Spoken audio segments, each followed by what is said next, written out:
The Toronto Raptors were able to return to their practice facility today, but for individual workouts only. We don't know if the NBA will return this season, but what I do know is a lot of you are missing basketball like me, especially if you're watching the Netflix documentary The Last Dance, which follows Michael Jordan's last championship run with the Bulls. Somebody I know who is hugely missing basketball is Raptors radio play-by-play Paul Jones, who saw Jordan in his prime. Well, let's put it this way. If you've ever seen Kobe play in person with that intransigent mindset, that stubborn, obstinate, almost like you almost say at one time, okay, forget it, have it. It's one of those things like a kid and a parent where the kid never gives up, nattering at the parent. And the parent just says, fine, go ahead.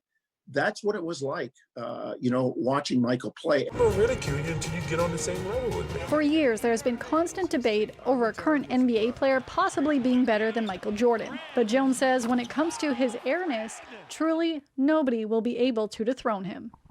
I think it's the competitiveness, Lindsay. In this era, people will always look at the numbers and compare, quantitatively and looking at stats and analytics and per this, and what you can't measure is in what's inside somebody's their head and their chest, and you just could never measure that with Michael. So that's to me what puts him ahead. And I hope the younger generation that are getting a look at Last Dance understand his brashness, his boldness. The longtime broadcaster and Raptors fan favorite has had some pretty phenomenal experiences during his career, but recently had an MJ moment of his own. I've interviewed him. I've met him.